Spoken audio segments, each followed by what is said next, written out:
अब क्या होता है, देखो आपको हिंदुस्तान के अंदर हिंदुओं को खूब पता है कि आज से 500 1000 वर्ष पहले, 600 वर्ष पहले, 100 वर्ष पहले, 50 वर्ष पहले कितनी छुआछात थी, हमने देखी खुद।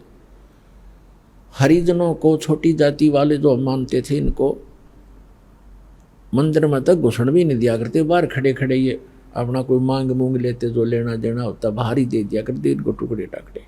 इतनी छुआछात थी, मंदिर में प्रवेश नहीं करने देते थे, केवल पुजारी ही वहां जाते थे या कोई स्वर्ण जाति के ही मंदिर में प्रवेश होते थे। अब आप देखते हो शुरू से जब से जगन्नाथ का मंदिर बना है उसमें छुआछात नहीं है। क्यों? उसमें भगवान बदल गया या विधान बदल गया इन धर्म गुरुओं का, वहां क्यों नहीं छुआछात? कोई जवाब नहीं इनके पास।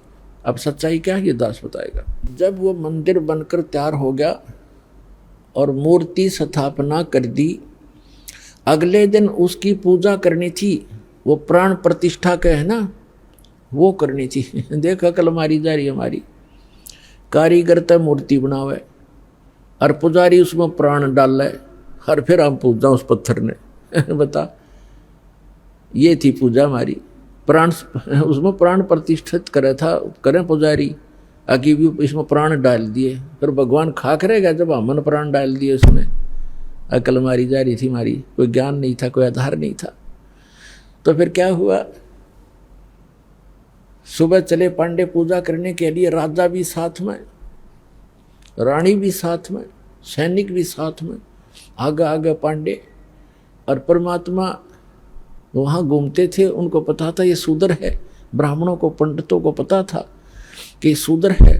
परमात्मा जगन्नाथ के मंदिर के गेट के बीच में खड़े हो गए उस दिन, जिस दिन वो आए थे पूजा करने के लिए। अब परमात्मा ने पीछे न मुंह कर लिया, जिधर से वो आ रहे थे मंदिर को देख रहे थे, ऐसे खड़े खड़े, जैसे अजनबी व्यक्ति देखा करता पहली बार आके। अब जो ही वो मुख्य पांडा सामने आया, पहले तो वो मंत्र करता नहीं देखता होता, तुझे कोई देख रहा कि नहीं, आज तू सबसे प्रमुख है। सामने निकट आकर देखा कि एक शूद्र खड़ा है गेट पर। परमात्मा को उसने ऐसे हाथ मारा और परमात्मा इतनी दूर गिर गए जाके, और कहा, शूद्र तुझे शर्म नहीं आती? तो ऐसे पवित्र मंदिर के द्वार पर खड़ा है, दूर मर जा यहाँ से। तो ने अछूत कर दिया सारे मंदिर को। अब परमात्मा एक तरफ बैठ के जाके, जैसे एक ऐसा ही व्यक्ति बैठ जाता है, एक तरफ नु करके बैठ गए। अंदर जाकर क्या देखते हैं, वो तीनों मूर्ति उस अछूत का रूप धारण किए हुए हैं। अरे क्या हो गया, अरे ये क्या हो गया, ये कोई जादूगर है, ये अछूत कोई जादूगर है, देखो मूर्ति कैसी बन गई है। परमात्मा थोड़ी देर में फिर वह लीला खत्म कर दी, वह नो के नो श्री कृष्ण हर खड़े। फिर उन्होंने मांझे धो गंगा जल से शुद्ध करो, ये तो अछूत ने अपवित्र कर दी। वो सारा कुछ उन्होंने कर करा के अपना फारिग हुए, मंदिर चालू हो गया। उधर से क्या हुआ, उस मुख्य पांडे ने, जिसने भगवान का धक्का मारा था, धक्काए थे, उसके सारे शरीर में कोढ़ शुरू हो गया।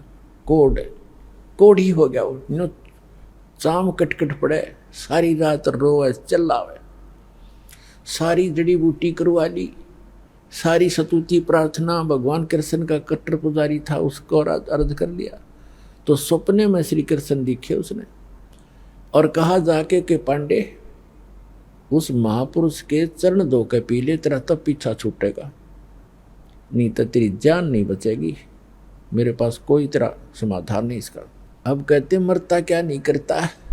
उसने अपने साथी पांडे बुलाए और कहा, भी भगवान ने ऐसे ऐसे कहा है, मेरा बुरा हाल है, और ऐसे आदेश दिया है भगवान ने, क्या करूं मैं?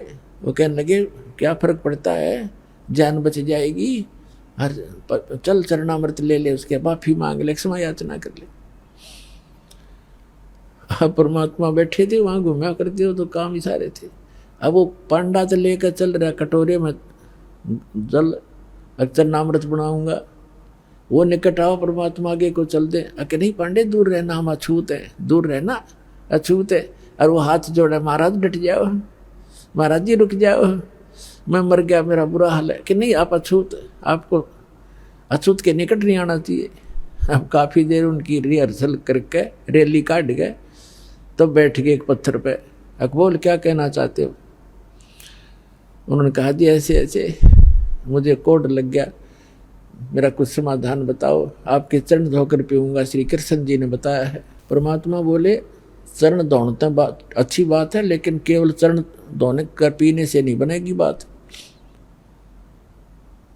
मैं जो कहूँ वो करना पड़ेगा, अब जो कहोगे वही कर लूँगा। इस मंदिर के अंदर कोई छुआछात नहीं होगी। यदि तुमने छुआछात की तो तुम्हारी सबकी यही दशा फेर हो जाएगी, जो भी इसमें छुआछात करेगा। और एक पत्तल में शूद्र और ब्राह्मण रोटी खाओगा। मंजूर है? अकदी मंजूर है। कि ठीक है, ले जा चरणामृत। चरणामृत ले गया। ने बोला 40 दिन नहाइए, इसने सुरक्षित रखना, बाल्टी में थोड़ा बहुत डालते रहना, नहाता रहना और इसमें से पीते रहना, 40 दिन में ठीक होगा। कहते तो फिर बीच में क्यों तुरंत ठीक हो जाए तो फिर भूल जाए आदमी। तो ये दास उस मंदिर को देखकर आया था। सन 2000 की बात है। कुछ भक्त हमारे साथ थे, तो वहाँ एक पांडा था गाइड। हमने उनसे पूछा कि हमने ऐसे ऐसे सुना है कि यहाँ कोई छुआछात नहीं। कि नहीं, कोई छुआछात नहीं है।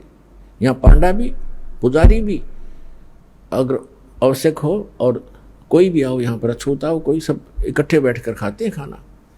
मैं बोला भाई सारे मंदिरों में ऐसा नहीं है, तो इसमें क्यों ऐसा है कि छुआछात नहीं है? कि ये लीला है भगवान की, लीला है जगन्नाथ की। तो बात हुई ये कोई सिर पैर है तुम्हारी बात का? लीला है जगन्नाथ की। दूसरे मंदिरों में जगन्नाथ कहाँ गया जहाँ तुम किसी ने घोषणा बना दिया करते? फिर मैंने उससे प्रश्न किया कि हमने सुना है कि ये मंदिर पहले कई बार टूटा, 6 बार टूटा, फिर कैसे बना भाई? ये किसने बनवाया? कि लीला है जगन्नाथ की। बता, कोई खाक है इनका उत्तर? लीला है जगन्नाथ की। कहने लगे हमने सुना है 2-3 बार टूटा है, 6 बार तो नहीं, 2-3 बार सुना हमने। मैं फिर किसने बचाया इसको कि लीला है जगन्नाथ की? तेरा सिर है जगन्नाथ की लीला। कक्का पता नहीं, दुनिया बंडा दी, मूर्ख बना रखे वहां पर। उसमें मूर्ति रखने का आदेश नहीं था, तुमने मूर्ति रख रखी है।